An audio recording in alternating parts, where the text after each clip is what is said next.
About a month ago, rapper NF released his new EP titled Fear, where it takes a very honest and vulnerable look at where he is within his career and the fear that he has moving forward from it. And I'll be honest, listening to this EP really took me by surprise at how consistent the story was, not only through the lyrics, but through the musical storytelling that was incorporated as well. We see really consistent themes throughout the whole album, and there's so many interesting ways that all of the songs tie together to really enhance the overall story that's being told. So I wanted to do a little breakdown of how all of these songs sort of connect together and work together to tell the story that he's trying to with this new EP. Now, a bit of a disclaimer, I don't really know any of the other stuff or any of the other lore that might kind of tie into this EP. So this analysis will just be strictly the songs off of the EP and kind of your first reaction if you were a new listener listening to it. I think there's a lot of good stuff to go over. We're going to have a lot of fun. So let's go ahead and get started with the first track off this EP, Fear. The first thing that we get at the start of this song is these staccato piano chords, which are basically when you just play the chord like as short as you can, and we get some gentle kind of singing over the top of it. We see exactly where NF starts this EP mentally, by being trapped in this cycle of fear and trying to push the fear away, but inevitably getting sucked back into it. We see these in the lyrics, "Hello darkness, my old friend, knocking at my door again, begging me to come outside, let you back into my life." It definitely seems like this is a common occurrence, the fear trying to get back into his life. We see this kind of mirrored by the little extra elements that are added into the start in between the lyrics, like the knocking on the door or the way that the fear will whisper back certain parts of his own lyrics back to him. And this idea of having the fear kind of echo parts back a bit more disrupted or distorted will be a continuous theme that we'll see throughout the EP. He goes on and says, "Now usually I'd be strong enough to lock the doors and keep them shut, but not today. I'm desperate, so go ahead and come on in." This is where we go from the fear just being outside, kind of lurking around, to fully coming in and starting to make the narrative what it is. And also, the overall emptiness of just having basically only the piano chords at the start really helps build to that empty feeling that we're getting at the start of this EP. But when he finally goes ahead and lets the fear back in, that's when we get a lot of change. It switches up and we start getting these guitar strums. Yeah, but we get the guitar and we finally get into the first rap off this EP. And we can see that there's a lot of techniques here used to convey the fear that he's feeling. Not just the lyrics talking about how he doesn't recognize himself, but we can also see it through the way that he structures the lines of the rap. You'll notice that he crosses over the lines a lot, using a technique called enjambment. You can see these with the lines at the start, when he says, "Maybe I should take the pills, don't." That in and of itself isn't really a complete sentence, but the next line continues that don't that was tacked onto the end. "Know what's going on with me? Some days I genuinely think I might be schizophrenic." Again, it's kind of crossing over that line. And whenever this kind of crossing of the line comes into play in the poetry, it gives it a sense of kind of uneasiness because it's not structured quite like you think it should be. We can also see in this rap that he's talking very casually, like he's talking to a friend or something, which also gives that a bit more of a relaxed, almost nervous feel to it. If you're nervous about something, you're probably not going to be talking super proper and correct. We can see that in the lines here. "Told the world I was sick of running, then went back to running, what a joke." This is just one little small example where you're cutting off the G to kind of make it a bit more casual, but you can see it all throughout the rap, just like how casually it's structured together. And all these elements are just tying together to really convey the main thing that he's trying to get in this song, the fear that he's feeling, and it works together so well. But even the chords underneath are telling a similar story, so let's go ahead and take a quick look at those. So the very chords at the start of the song where it's just the piano are a little bit different, but once the guitar kicks in, it's actually the same 4 chords throughout the entire rest of the song.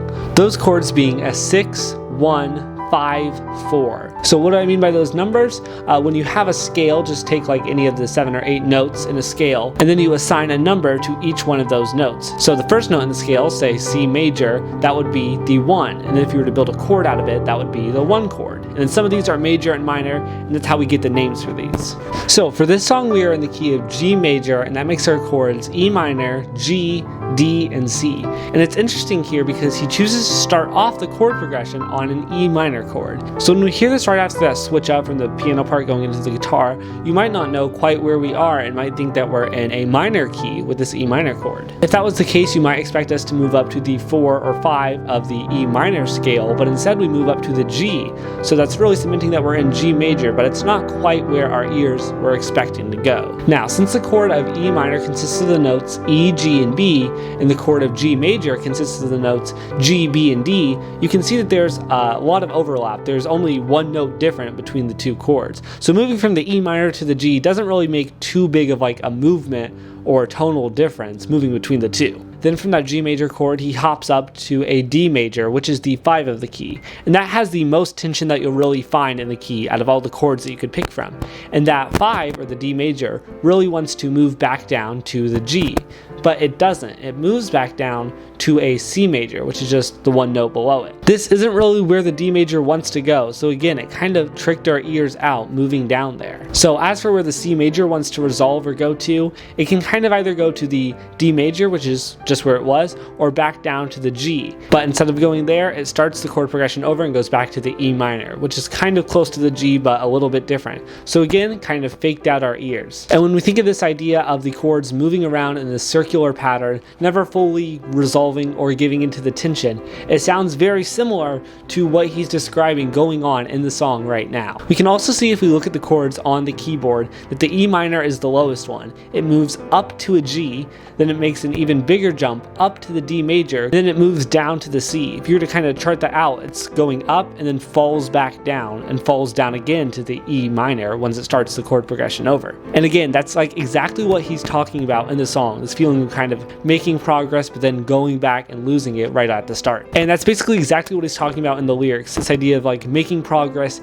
gaining something up but then falling back down. And you can see that just through the contour of the chords. So really, he's using so many different ideas, from the lyrics to the way that the poetry is structured within it, to the chords, to how the chords are moving and how they relate to each other, all to tell the same message of the fear that he's feeling. And then once we go into the pre-chorus after we finish the rap part, the first thing that really stuck out to me was how we are not in 4/4. We are in either 3/4 or 6/8. I would say probably 6/8 is a bit closer. Well, what's the difference between those two?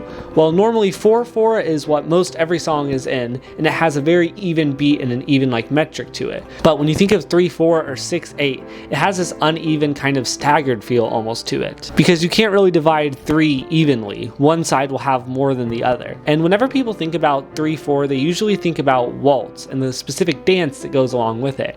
And it's interesting to point that out, because if we look at the lyrics, NF starts talking about going on a dance with the fear. He says in the lyrics, "It's the same song and dance, you've all seen it before. Darkness holds out its hand, then we walk to the floor." And it's so interesting, this little bit of change really helps to exemplify what he starts talking about in the lyrics.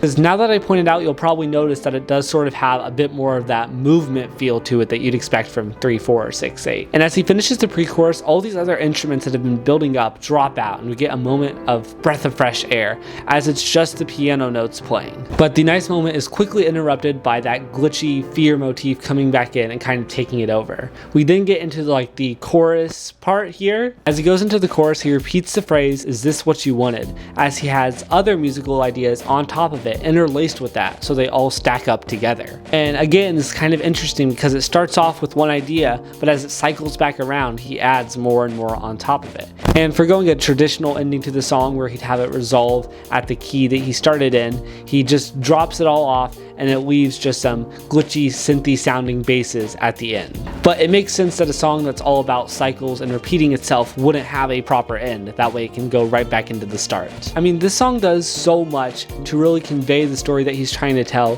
through the lyrics, through the poetry, through the music that's underneath it. Everything is really telling the central idea of not only what this song's about, but what the EP is going to be, perfectly setting us up. Now, this one was pretty fast and up tempo. I bet the next one will be pretty fast and up as well. Home is the next track off the EP, and it takes everything that the song before did and basically flips it on its head. It starts off with a super soft acoustic guitar and these soft vocals on top of it as well. It's playing a G major 7 chord and a D major. When you take a chord from just being a regular one to being a 7th chord, you're adding an extra note on top, so taking it from being just 3 to making it 4, and the 7th in this case gives it a bit of uneasy tension to it. like a lot of uneasy tension of having the camera constantly blurred because you messed up the autofocus. But then going to the D chord kind of has a nice resolve, something that we didn't really get much of in the other track. The lyrics at the start are super raw and exposed, creating a very intimate, personal feel as he starts off this song. He says, "Crying alone on the ride home, driving, just got the text you died, this doesn't feel real to me." And that's really what he's hitting at for this whole song, this fear of how he will be able to move on from this loss that he had in his life. He goes on to say, "What's life without you? I don't want to know. Goodbye, I'm not ready to say so." This feeling of completely trying to block out the reality that is about to hit him. We see that he's living in complete denial when we get into the chorus as he says, "I'll just act like you're still here." Now the lyrics are pretty upfront for this song, and it's pretty obvious if you just take a look at them, but there's one part that really confused me when listening to it. Who is this song about? Because at some points it sounds like it could be a family member, maybe a grandparent or something like that. But then the other parts it sounds like it's maybe just like his friend or someone like that. The line, "reminiscing feels like it was just yesterday we were kids," makes it sound like it was somebody that he like grew up with, maybe a neighborhood friend or siblings or something like that. But I think the answer to like who the song is probably about actually lies in the last song, Fear, that we just talked about. You see, because there's one lyric where he says, "Face your fears, dry your eyes, grandma died, what's the point?" And I think that's who he's talking about in this song. And as for that lyric, feels like just yesterday we were kids, maybe that has something to do with like his siblings, you know, they'd both probably go over there, something like that. Could explain that line. I think the song being so honest and upfront with its lyrics really helps in its favor. It's probably one of my favorites off this EP, or maybe it's just because of how nicely it translates to the piano. But unfortunately, with how upfront it is with its lyrics, that means there's not a whole lot to dissect or break into the lyrics with. You know, otherwise it'd just be me repeating the lyrics basically the same way, just flipping the order. But the next song, on the other hand, there is a bit more to say about. So the next song off the EP is the first collab that we get featuring MGK.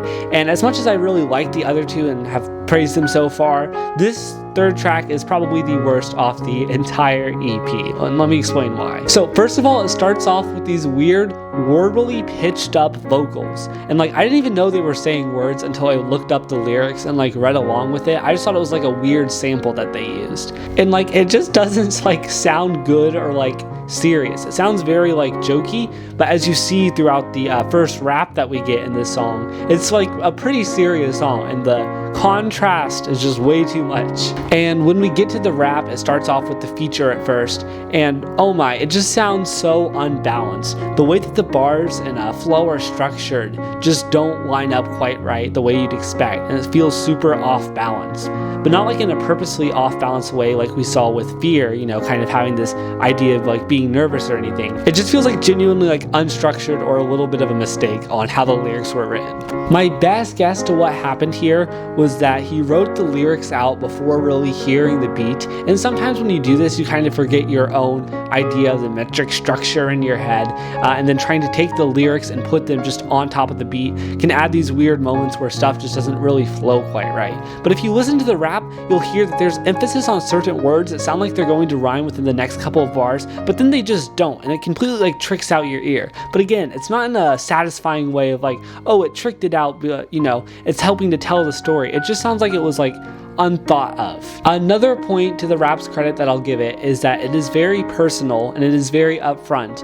And I know that when you're trying to write lyrics like that that are very personal or upfront, it can be very hard to tell the story that you're accurately wanting to, because these specific words that happen or you want to use in your story sometimes won't flow as well, but you just can't imagine saying it any other way. So I understand where it's coming from, that it wants to be super open, raw, and vulnerable, but I feel like it just misses the mark a bit by not being super well put together as a musical idea. After the verse rap ends, it does the weird warbly vocals from the start of the song again as the chorus, and then we get into NF's verse. And in his verse, we see what, you know, structured rap you'd expect to hear and how much more balanced it sounds. We see him talking about how he lashes out at the people in his life but doesn't really know how to calm down through it. And we can see this idea of him being trapped in this cycle of fear in the lyrics in this verse specifically, where he says, "Kids of my own, I step back, look at those smiles and feel sad. Hope they don't wind up like dad, stuck in this loop like I am." And the lines that come right after this is, call you, never heard back, after everything we've been through, the good and the bad. And this is interesting because we keep seeing this metaphor or idea of phones and calling pop up. I mean, we've already seen it in 2 out of the 3 songs so far. And as for the chorus of the song, it actually uses the same progression as the first song, Fear, but it uses it in a different key. This time it's in C sharp major. So really all the same stuff that I said about the chords and how they were working in the first song really apply to this one. We're just in a different key, so it just sounds a little bit different to our ears. The other thing I don't love about this is how the guest feature only has a part at the start and doesn't really interact with NF much at all throughout the rest of the rap. They don't have any parts together. It's just very, this is his chunk and this is his chunk, and they don't really cross over.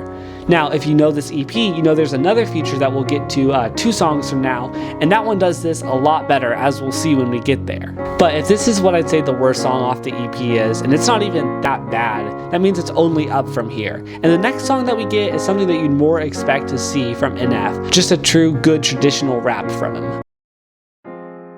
So the next song that we get off the EP is Give Me a Reason, and this is a lot more of a traditional NF rap that you would expect to hear.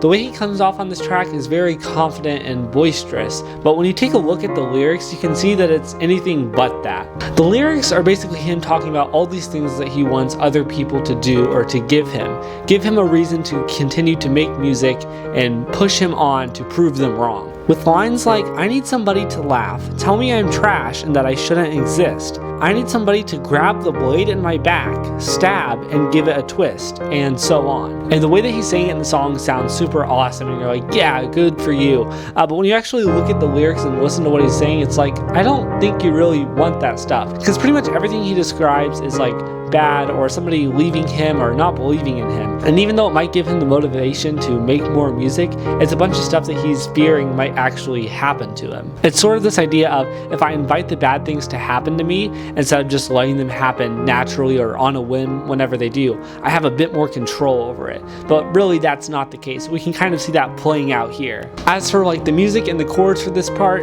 it's mostly just a rap. It goes through like the 3 same chords pretty much through the whole song, and just kind of has a sick beat laid up on top of it, which for this song, that's really all it needs to do. It doesn't have to be super complex to just be a good rap. Okay, the second and the last song off this EP is I'm Sorry, and it continues this theme of kind of being afraid of what happened in the past, but being too afraid to move forward from it. And this is the second feature that we get off the album, featuring James Arthur. He starts off with, I crossed the line and broke an oath, swore I would never let you go, blamed you for things that weren't your fault. And we can see right off the bat that the oath that he broke was probably never letting this person go. The next line where he says, but that's what everyone says when it's too late to fix a bridge that's burnt, relates to the album art of the Burning Mansion. In the chorus, he says, I've been waiting by the phone, just praying that you'd call me up, to say you wish you would have stayed and never said goodbye to us. I'm not looking for a fight, I just want to talk to you and say I'm sorry. Again, we see this phone metaphor pop up like we've seen in the past couple of songs, but this time something's a little bit different. And the first time that we saw the idea of a phone popping up was in Home, and he said, I'll call you first. And then when we saw it pop up again in Who I Was, he says, called you, never heard back. Again, he's the one who's reaching out and calling. But this time, the third time that we see it pop up, he's just waiting near the phone, hoping the other person takes the step and reaches out to him first. It's this idea that he wants to fix the stuff of whatever happened in the past, but is too afraid to actually take the step and put himself out there to actually make anything change.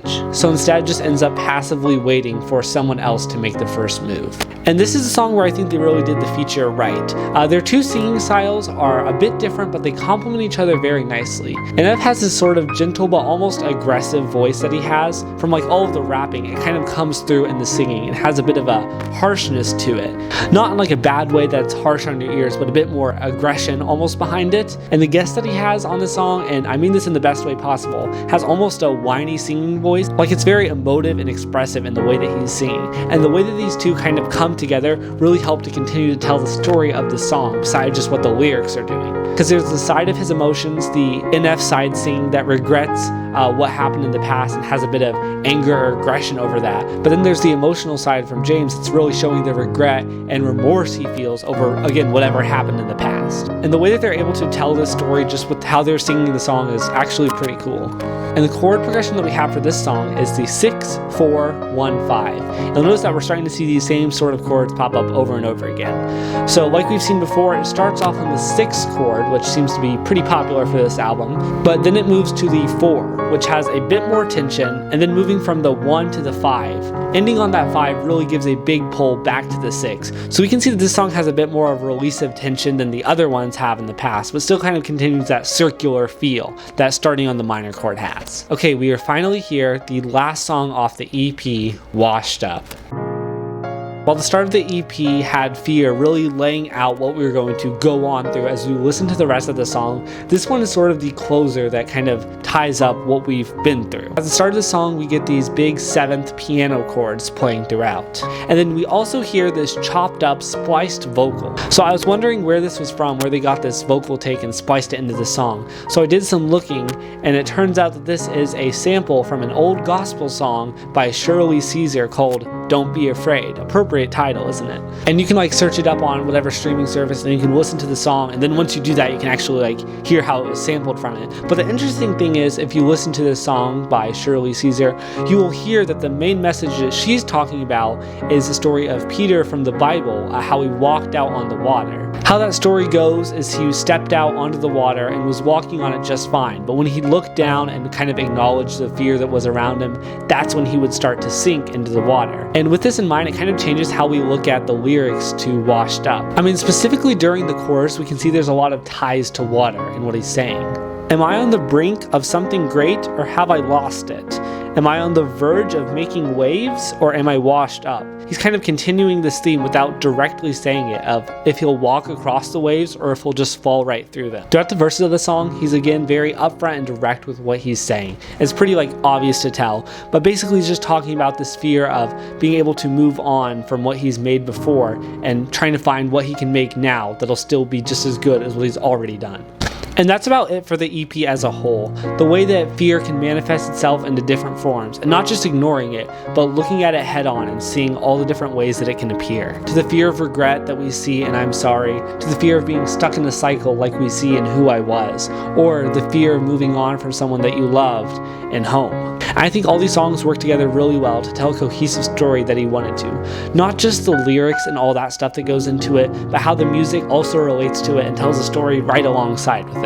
And that's about all I have for the analysis. So if you watched all this way, thank you for getting here. I know this was a very long video and this was a super massive one for me to take. Like the script for this was over 7 pages long, but this is the first video after the channel hit 1,000 subscribers, so I knew it had to be a bigger one. Hopefully you were able to get something new out of this kind of breakdown of the album that you weren't able to before, and now that whenever you go and listen to the EP, you'll be able to have some bit more stuff and understanding of why your favorite parts might work so well. And you might have noticed that all of the background music that I used throughout this video was actually piano covers of all of these songs off of the EP. So that was a super fun way to really engage with the art and see how it all worked together, not just from a listening perspective, but from a performance perspective as well. And if you like these piano covers and want to like listen to them without all the yapping on top, I might make just a video of them all put together that you can like listen to on the side if you just want piano covers of them. If you like these kind of breakdowns where I break down like all the songs in the album, I've done 2 other ones. Both of them are 21 Pilot albums. I did one for Skilled and Icy, breaking down all the lore in that song, and I did one for their Clancy album where I just tried to guess the lore completely blind for that. So I'll try to link those videos. If you want to see more like that, you can just binge another one. But thanks for watching this far, and I will see you guys next time. If you watch another one, I don't really